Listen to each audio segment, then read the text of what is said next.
Al día de hoy, la tecnología se ha convertido en parte fundamental de nuestro diario vivir. Hace un par de décadas no dependíamos tanto de los avances que se han venido dando a raíz del nuevo milenio. Y precisamente abordo de manera inicial este tema de la tecnología porque algo tiene que ver con nuestra historia de hoy. De hecho, si no existiera, a lo mejor los acontecimientos se hubieran dado de manera distinta, o a lo mejor ni siquiera hubiera ocurrido nada. Nuestra historia inicia en un pueblo pequeño, pintoresco y muy agradable llamado Telpaneca, perteneciente al departamento de Madrid, al norte de Nicaragua. Pueblos como estos siempre están llenos de historias, mitos y relatos sobre pactos, muertes, almas en pena y espectros del bajo mundo. Así que no es difícil imaginar el rumbo que tomará el relato de hoy.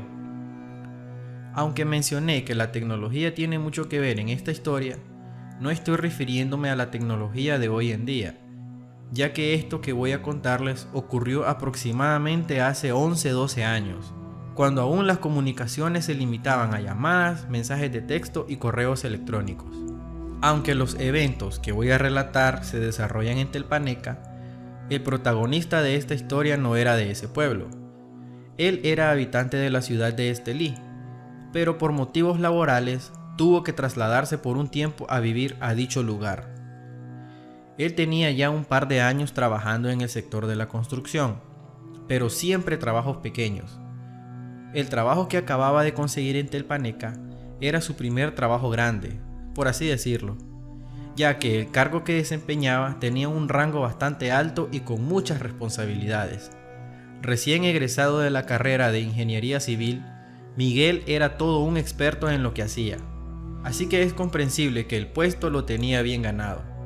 Pero eso sí, haber optado por aceptar este cargo le trajo sacrificios como el de dejar a su madre viviendo con su hermano menor de apenas 11 años. De hecho, era la primera vez que se separaba de su familia, pues él desde joven se hizo cargo de su madre y su hermano, ya que su papá falleció cuando él apenas era un adolescente, tomando así la responsabilidad de mantener a flote ese hogar. Con mucho esfuerzo y lucha, él logró coronar su amada carrera, hasta el punto de llegar al puesto que les acabo de mencionar. Además de sacrificar el acompañar diariamente a su familia, también sacrificó su vida social y amorosa. Dejó atrás a sus amigos y también a su novia Alejandra, con la que tenía planeado contraer matrimonio una vez terminara el proyecto donde estaba. Aunque, gracias a la tecnología, el sacrificio de dejar su vida en Estelí se tornó un poquito más suave, pues a diario hablaba con su familia y amigos y con su novia. La rutina de Miguel ya estaba bien definida. Luego de un par de semanas adaptándose a su nuevo ritmo de vida, por el día trabajaba, llegaba a su cuarto, descansaba, cenaba, llamaba a su mamá, platicaban por un buen rato, luego llamaba a su novia con la que hablaba mucho más, a veces hasta desvelarse. Pero eso jamás impidió que llegara tarde a sus labores diarias. Generalmente, los fines de semana él quedaba solo en la casa donde vivía junto con los demás trabajadores, pues la mayoría eran de Palacagüina y decidían viajar el fin de semana a su pueblo y retornar a Telpaneca los días lunes muy de mañana. Pero Miguel no podía viajar hasta Estelí, puesto que era muy complicado encontrar transporte tanto de ida como de venida. Así que los fines de semana Miguel se quedaba completamente solo en la enorme casa, por lo que aprovechaba para platicar casi hasta la madrugada con su novia, y lo hacía en el patio de la casa, aprovechando la soledad y la tranquilidad que le brindaba la naturaleza. Y es en este punto donde comienza lo oscuro de la historia. Era un sábado, como cualquier otro sábado, y la rutina de Miguel fue la de siempre: levantarse, esperar que llegara la señora que hacía el aseo los fines de semana, lavar su ropa, desayunar, si acaso celebraban la palabra de Dios, pues ir a la capilla a escucharla, sentarse a leer en el parque por la tarde y luego quedarse en la casa viendo películas o algún programa que le llamara la atención. Pero algo raro había ese día, algo como que no cuadraba en su rutina. Desde que se despertó en la mañana, él tenía la sensación como que algo estaba por ahí. Aunque no podía entender el porqué de esa sensación, por eso trató de ignorarla. Llegó el final de la tarde y se dispuso a hablar con su madre. Ese día tardaron más de lo normal y por alguna extraña razón, la mamá le dio la bendición más de una vez. Ella solo le comentó a su hijo que sentía la necesidad de encomendarlo a Dios más que nunca. Ustedes saben, el instinto de la madre es muy especial y ese día no era la excepción. Finalmente llegó el turno de la novia. A eso de las 10 de la noche más o menos, Miguel llamó a su amada Alejandra y comenzaron a platicar de lo acontecido a lo largo del día. Él le contó sobre la extraña sensación que había experimentado a lo largo del día y del extraño comportamiento de su mamá, pero luego pasaron a temas más de pareja. Miguel, como todos los sábados, se salió al patio a platicar con su novia, siempre acostado en una hamaca que él mismo había colocado en el centro del patio. Ya llevaban muchas horas platicando, pero a ambos les importaba poco, pues el domingo no acostumbraban a madrugar. La plática se extendió a eso de las 3 de la mañana, y en esta hora fue cuando comenzaron a manifestarse ciertos eventos que desconectaban a Miguel de la plática. Primero escuchó que tocaron la puerta de la calle, pero cuando él se levantaba a ver quién era, no había absolutamente nadie. Las calles de Telpaneca estaban tan calmas y vacías que se sentía como que estaba en un cementerio. Luego, escuchó lo que parecía risas de niño en la cocina. Igualmente fue a ver y no había nada. Miguel pensó que a lo mejor podrían ser alucinaciones producto de semejante desvelo que tenía encima, así que decidió ignorar los ruidos. No habían pasado ni 5 minutos cuando en una vieja letrina que había al fondo del patio se escuchó un golpe estrepitoso, como si una enorme piedra había caído en el techo. Esto lo asustó tanto que se cayó de la hamaca.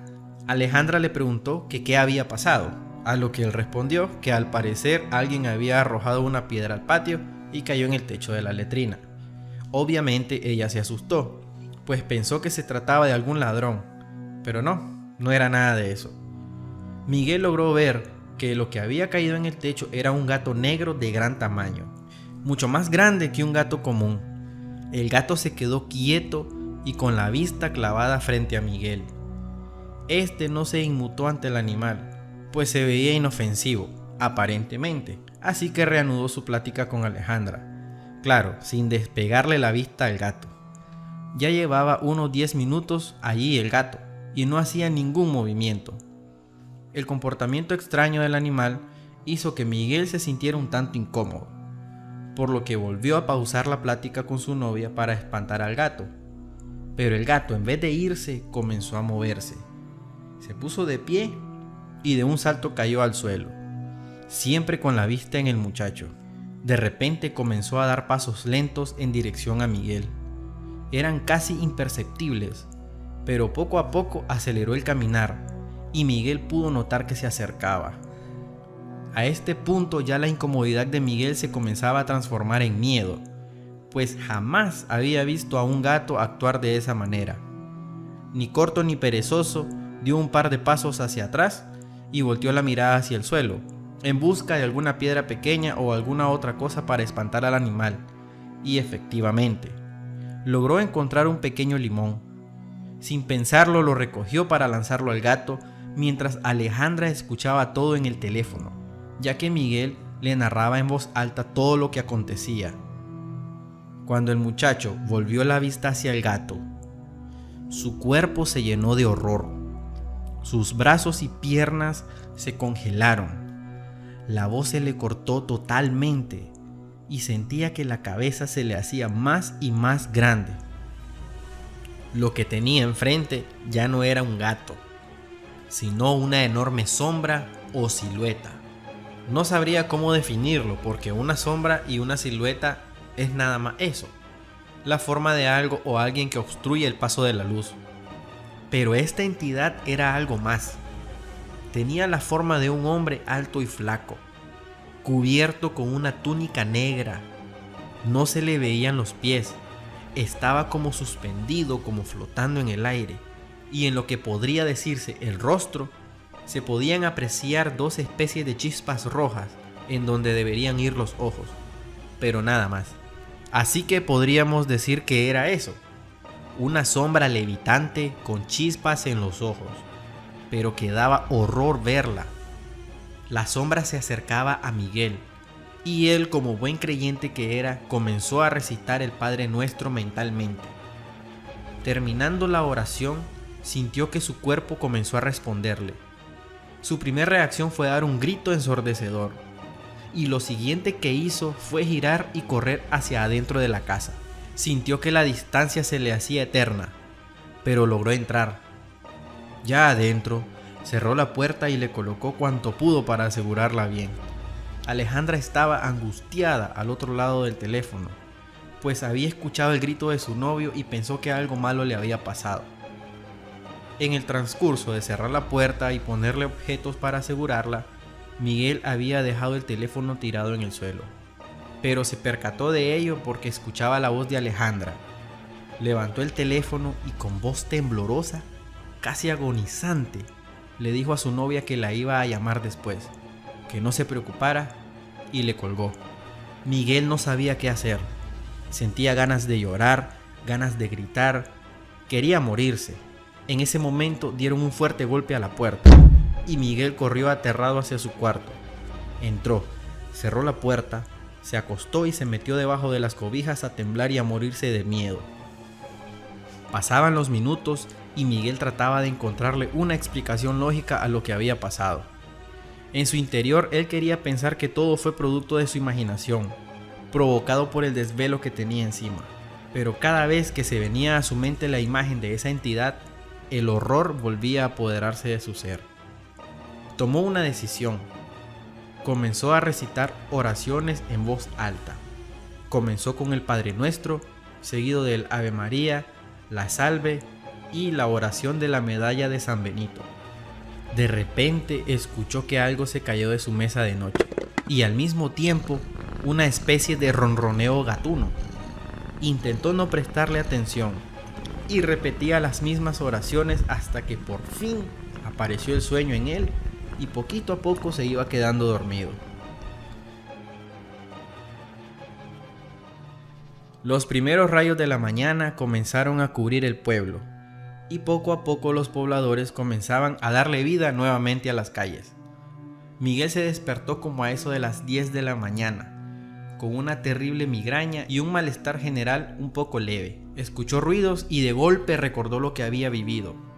Así que desde el cuarto preguntó que quién andaba, y la respuesta que recibió le hizo dar un suspiro enorme de tranquilidad. Era doña Tere, la señora de la limpieza, que como todos los domingos había llegado a las 9 de la mañana a realizar su trabajo. Ella tenía la llave de la casa para entrar por si no hubiese nadie. Por eso Miguel no se dio cuenta cuando llegó. Recordó los ruidos que había escuchado en el cuarto, pero cuando miró al suelo vio que no había nada caído. Fue entonces cuando comenzó a asumir que todo lo que había vivido fue producto de su imaginación, o hasta un mal sueño, quién sabe. Revisó su teléfono y vio varias llamadas perdidas de su novia, pero no la llamó en ese momento. Primero pensó en terminar de despertarse y comer algo para luego platicar con ella. Ya más tranquilo, se dirigió a la cocina a prepararse su desayuno, mientras cruzaba un par de palabras con doña Tere. Todo parecía estar bien, hasta que la señora le comentó que cuando entró a la casa, había un gato negro enorme en medio de la sala, y que salió corriendo por la puerta de la calle cuando ella abrió. Luego le dijo que había entrado a su cuarto porque pensó que no había nadie, y que vio tirado en el suelo la cajita donde Miguel guardaba sus objetos personales, y sin dudarlo ella los levantó.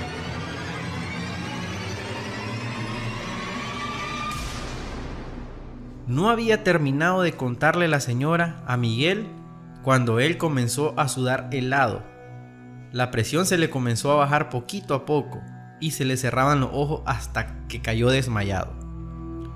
Cuando abrió los ojos, notó que no estaba en la casa, sino en el puesto de salud del pueblo, con un suero hidratante conectado en su brazo, y al lado doña Tere, con la cara llena de preocupación. Rápidamente preguntó que qué había pasado, y doña Tere le contó que se había desmayado, y que los vecinos la ayudaron a trasladarlo al puesto de salud. Miguel comprendió que lo que había vivido no había sido ningún sueño ni nada de eso provocado por su imaginación. Entendió que había tenido un encuentro con algo que no era de este mundo. En el fondo entendió que lo que había aparecido esa noche fue una entidad maligna, pero decidió callarse y no decir ni una sola palabra a nadie.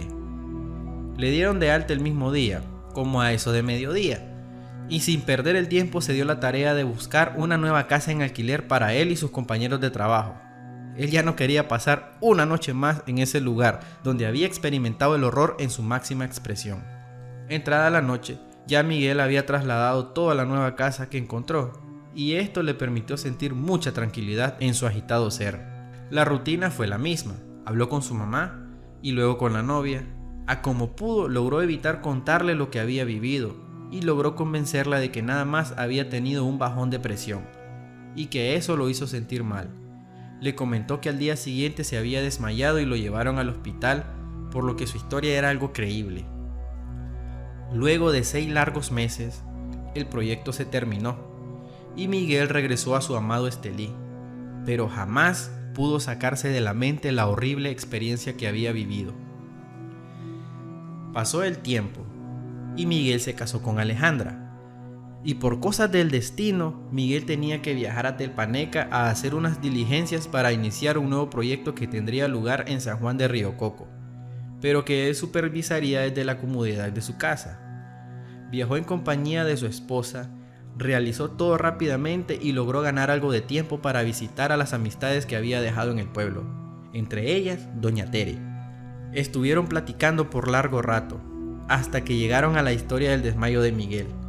Ahí Doña Tere le comentó que había hecho bien en decidir irse de esa casa esquinera, pues la vendieron y la demolieron para construir un local para un negocio, pero que en el proceso de la demolición encontraron huesos humanos al fondo de la letrina, que investigaron la procedencia de esos huesos y lograron descubrir que eran los huesos de un antiguo dueño de la casa que desapareció y nadie supo qué había pasado, por lo que la casa pasó a ser propiedad del vecino que compartía patio con él en aquel tiempo, y así fue pasando de dueño en dueño hasta que llegó a las manos del actual propietario. Eso asustó mucho a Miguel, pero no tanto como lo que le comentó Doña Tere, ya cerrando la anécdota. Doña Tere le comentó que ese antiguo dueño de la casa tenía fama de ser un brujo de los más temidos en la región, pues se sabía que era experto en magia negra. Se rumoraba que tenía pactos con el mismísimo diablo y que por eso murió de esa manera extraña. Nunca se supo si él se suicidó o si lo asesinaron, o si el mismo Señor de las Sombras vino a llevárselo en cuerpo y alma.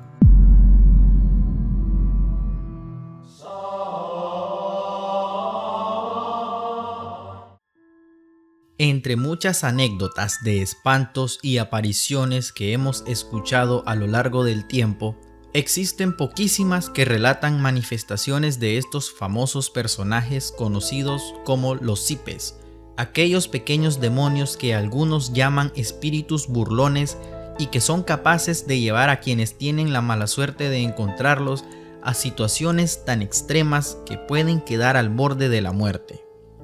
Aquí una de esas pocas historias. Don Miguel y su mujer eran campesinos sencillos que ya estaban entrando en la etapa de la vida conocida como la tercera edad. Sus hijos ya no vivían con ellos, pues hicieron su vida con sus respectivas parejas, por lo que el par de viejos habitaban solos en su viejo ranchito ubicado en tierra adentro del departamento de Chinandega. Un día de tantos, les ofrecieron cuidar y hacerse cargo de la administración de una famosa pero extraña finca ubicada a orillas de la carretera. Dicho lugar tenía fama de ser un lugar encantado, donde se escuchaban y se veían acontecimientos a los cuales no se les podía dar una explicación lógica. La única explicación que daban quienes habían presenciado dichos eventos comentaban que todo era producto de los famosos cipes. A pesar de los rumores y de pensar una y otra vez el aceptar o no la oferta, la pareja decidió dar el sí y trasladarse a vivir a la famosa hacienda para cuidar de ella. La principal razón para aceptar el trabajo era la soledad a la que habían quedado condenados, pues sus hijos pocas veces los visitaban. En cambio, habitando y cuidando la hacienda, convivirían con los demás empleados y habitantes cercanos del lugar. Al día siguiente, se encaminaban a la famosa hacienda, llevando solamente sus pertenencias personales y lo necesario para habitar tranquilamente. Llegaron a la hacienda al final de la tarde y rápidamente se instalaron. La hacienda era muy bonita, con un corral para animales, árboles que la rodeaban y le daban cierto frescor en los días calurosos. A lo largo se podía apreciar la majestuosidad del volcán San Cristóbal y el ambiente era bastante agradable. A pesar de todo lo descrito, la esposa de don Miguel sentía cierta incomodidad cuando estaban dentro de la casa, pero eso no fue impedimento para que ambos comenzaran con sus labores. Cabe recalcar que solamente ellos dormían en el lugar. El resto de los empleados dormían en una casa ubicada a pocos metros de la hacienda. Pasaron los días y rápidamente ambos se adaptaron al teje y maneje del día a día. Convivían con todos los empleados y entablaron amistad con unos cuantos. Por fin volvían a experimentar la sensación de estar acompañados y saber que podían contar con alguien si así lo requerían. Todo marchaba excelente para el par de viejos. Hasta que una noche, la esposa de don Miguel se despertó asustada, pues en la cocina de la enorme hacienda se escuchaba un ruido bastante molesto, parecido al sonido que hacen los perros cuando muerden un hueso. Inmediatamente despertó a su marido para comunicarle lo que estaba aconteciendo dentro de la hacienda. Ella estaba segura de que se trataba de los famosos cipes, pero el señor, con un gesto de pocos amigos, no quiso creer semejante disparate. Para él eran simples ratones que andaban haciendo de las suyas.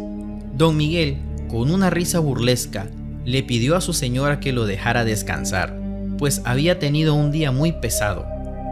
Habrían pasado quizás un par de minutos, cuando claramente se escuchó cómo derrumbaban todo lo que había en la cocina, seguido de risas como de niños, pero con un toque demoníaco que perturbaba el ambiente. Don Miguel era un hombre valiente, por lo que lejos de tener miedo, se llenó de coraje, se levantó de la cama, tomó su escopeta y se dirigió a la cocina. La señora encendió una vela mientras don Miguel untaba agua bendita a las balas de la escopeta. Al llegar al lugar, no encontraron a nadie, pero sí un desastre en la cocina. Todos los utensilios en el suelo y las vigas de maderas con visibles mordeduras de dentaduras pequeñas. Don Miguel sintió un poco de miedo, pero rápidamente encontró una solución. A la mañana siguiente mandó a uno de los mozos de la finca a la parroquia para que le pidiera al sacerdote que llegara a la finca a realizar el ritual de bendición del hogar. A mediodía llegaba el sacerdote. Rápidamente procedió a realizar los rituales. Bendijo toda la hacienda con agua bendita. Rezó 4 rosarios y colocó cruces de palma bendita en todas las puertas y ventanas del lugar. Posteriormente regresó a su parroquia. Los viejos quedaron más tranquilos, pues confiaban que los famosos cipes no volverían a llegar. Esa noche fue muy calma, y así por las siguientes 2 semanas, hasta que una noche de viernes, mientras la pareja ya en cama platicaban tranquilamente, de repente se escucharon las risas de niños aterradores. Don Miguel se levantó con escopeta en mano y sigilosamente se dirigió a la cocina. Lo que vio fue algo espantoso. 3 pequeños seres anormales, con facciones demoníacas, brincaban de un lado a otro mientras tiraban al suelo todo lo que encontraban a su paso, a la vez que mordían las vigas y pilares de madera. Don Miguel se llenó de miedo, un miedo indescriptible, pero rápidamente se tranquilizó, tomó su escopeta y disparó. En el cuarto la señora escuchaba todo aquello mientras rezaba el rosario a la Santísima Virgen María. Hubo un momento de silencio y aparentemente todo había pasado. La señora terminó de rezar y se dirigió a la cocina. Temblando y rezando oraciones católicas, se acercaba poco a poco y preguntando a lo lejos a su esposo si había logrado eliminar a los demonios. Llegó a la cocina y lo que encontró fue totalmente aterrador. La señora dio un grito que se escuchó hasta la casa de los empleados, quienes rápidamente se despertaron y llegaron a la enorme casa principal. Al entrar, encontraron a la señora hecha un mar de llanto y en el suelo, y con marcas en el cuello, el cadáver de don Miguel. Los mozos trataron de calmar a la señora, pero fue imposible. Esa misma noche los trabajadores envolvieron el cuerpo de don Miguel y llevaron al sacerdote para que realizara oraciones por el alma del valiente señor. Al día siguiente, dieron cristiana sepultura al cuerpo de don Miguel, y su esposa se retiró de la hacienda maldita. Se cree que fue a vivir con uno de sus hijos, pero a ciencia cierta nunca se supo nada más de ella. La hacienda quedó sin habitar y los famosos demonios se apoderaron de ella y nunca más nadie se atrevió siquiera a pasar por allí.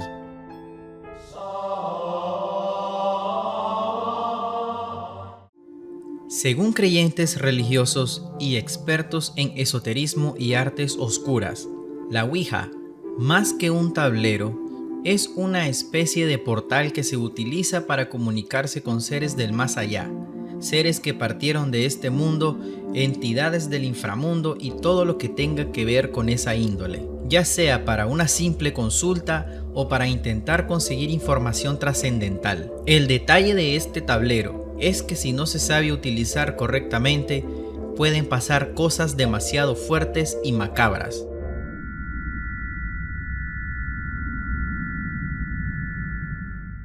Transcurría el año 2004 en la ciudad de Matagalpa. En un colegio de la ciudad se reportaba que una alumna golpeó a una compañera de clases. Al ser trasladada a la dirección y luego de ser interrogada exhaustivamente, la menor confesó que lo había hecho por órdenes de una entidad a la que había contactado a través del famoso tablero de la Ouija hace más de 3 meses, cuando practicó el ritual por primera vez. Me dijo que tenía que hacerme enemiga de ella, por eso le pegué. Fueron las palabras que la menor expresó ante la delegada departamental del Ministerio de Educación. Uno de los casos que más dio de qué hablar hace casi 20 años en todo el norte y resto del país. Aproximadamente 10 alumnos se atrevieron a jugar la Ouija sin pensar o medir las consecuencias, y ese fue su peor error, pues luego de varias sesiones de Ouija se derivaron resultados devastadores. Poco se supo de quién incitó a estos menores de edad a que comenzaran a jugar con el famoso tablero. Uno de los sacerdotes que llevó el caso sospechaba que dentro de la ciudad existía una especie de célula o secta satánica que pretendían reclutar discípulos entre los jóvenes estudiantes, enseñándoles, con mentiras, a practicar este y otro tipo de rituales satánicos, aprovechando que para ese tiempo se pusieron muy de moda este tipo de prácticas extrañas entre los jóvenes, como el famoso Andrea, por ejemplo. Es de suponer que a esa edad la curiosidad está a flor de piel, y lógicamente todo inició por eso, mera curiosidad. Pero algo descubrieron, algo les llamó la atención, o a lo mejor algo desataron, que se vieron obligados a continuar con las sesiones de Ouija. Luego del primer reporte de conducta extraña que se dio en dicho colegio, vinieron muchos más, y todos producidos por las sesiones de Ouija. Una madre de familia reportó que su hija actuaba de forma muy extraña y desconcertante. Rápidamente contactó a un sacerdote que se hizo cargo de la situación. Luego de estos 2 casos, sacerdotes tomaron cartas en el asunto y se dispusieron a gestionar todo lo necesario para realizar un ritual de liberación y exorcismo dentro del colegio. Una de las alumnas comenzó a correr lejos de donde se encontraba el presbítero, pero sin dar ninguna explicación. Aparentemente, la sola presencia del cura incomodó a la estudiante. Nadie podía detenerla. Era casi imposible alcanzarla. Pero después de varios intentos lograron atraparla. Le colocaron un rosario bendito en el pecho y luego de recitar oraciones, la niña logró tranquilizarse. El sacerdote que llevó el caso relata que en una de sus visitas al centro escolar logró ver a 4 niñas que estaban en una especie de trance. No escuchaban ni reaccionaban a nada. En otro sector del colegio, maestros intentaban detener a un niño que se revolcaba y pegaba gritos ensordecedores. Inmediatamente, el presbítero se dispuso a realizar un ritual de exorcismo, pues se vio en la necesidad de liberar a estos jóvenes que al parecer estaban siendo demasiado atormentados. Tal parece que los estudiantes que habían comenzado a practicar el culto con la Ouija habían contactado, sin querer, a un demonio de los más cercanos a Satanás, pues se supo que varios de ellos habían ofrecido sacrificios a cambio de la liberación de sus almas, que al parecer ya estaban ofrecidas al mismísimo diablo. Así se lo confirmó una de las menores al sacerdote, comentando que una de sus compañeras incluso había ofrecido a su hermanito de 4 años como ofrenda a Satanás. La menor relató que primeramente ofrecieron como sacrificio a unos gatos, y estos poco a poco se iban muriendo. Pero algo ocurrió a la hora de ofrecer al niño, algo falló, y el sacrificio no logró concretarse, lo que desató que él o los demonios con los que habían estado en contacto los jóvenes se dedicaran a hostigarlos hasta lograr que perdieran la vida para entregar sus almas al rey de las tinieblas. Finalmente, el destino fatal que les esperaba a estos muchachos no se pudo concretar, pues los maestros, padres de familia y sacerdotes lograron actuar a tiempo.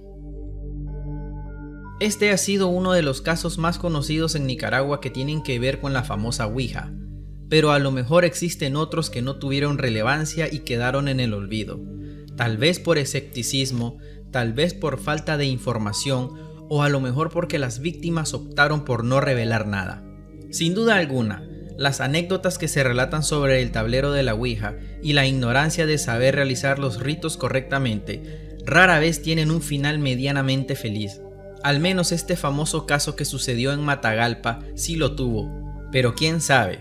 Puede que en este momento hayan jóvenes intentando comunicarse con algún ser querido a través de este enigmático tablero, pero en realidad están a punto de desatar una catástrofe espiritual en su diario vivir.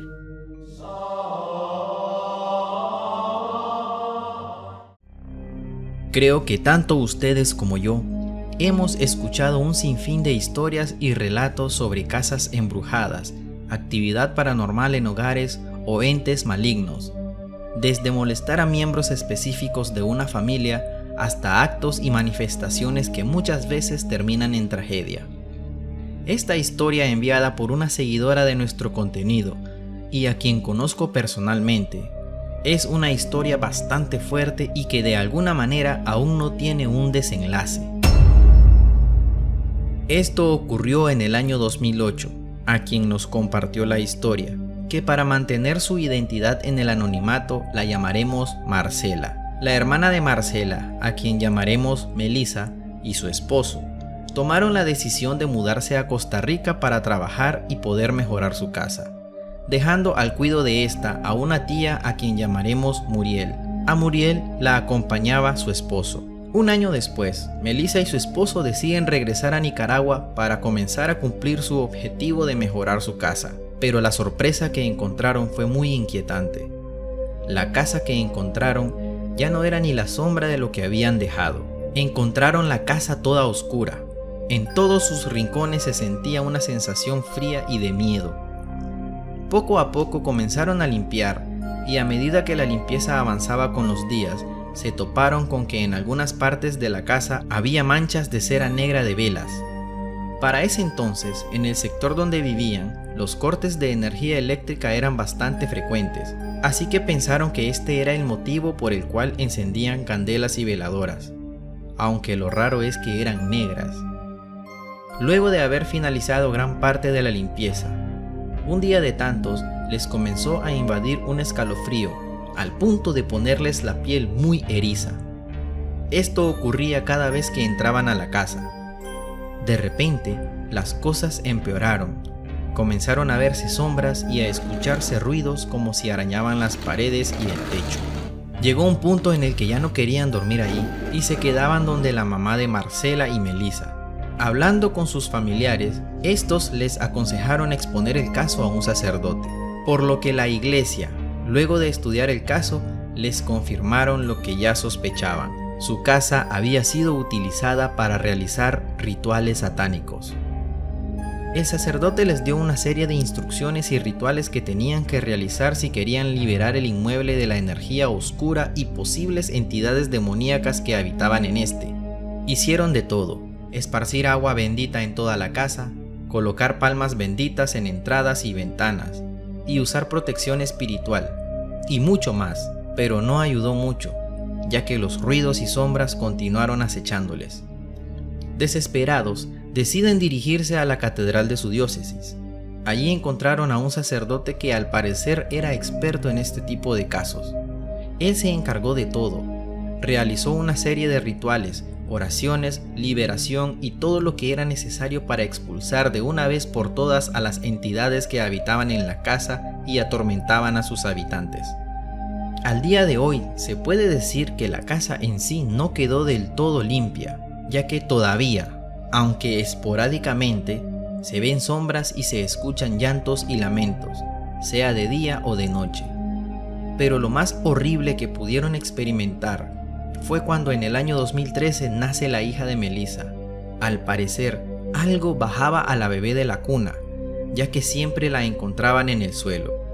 Y también le aparecían morados en su piel como si la hubiesen pellizcado. La tía de Marcela y Melissa, es decir, Muriel, quien se encargó junto a su esposo de cuidar la casa mientras ellos estaban en Costa Rica, por fin reveló la verdad. Ella contó que su esposo pertenecía a una secta en la cual sacrificaban animales como gatos, zarigüeyas, entre otros. La mamá de Muriel le pidió a esta que dejara a su pareja, pues el estar con él siempre le traía problemas y nunca volvió a vivir en paz. Al final Muriel se separó de su esposo. Él se fue para Costa Rica y ella para España. Pero a ella siempre la atormentan las entidades demoníacas, ya que algo que ella nunca reveló a su madre y a sus sobrinas, pero que se supo mucho tiempo después, es que Muriel también participó en varios rituales.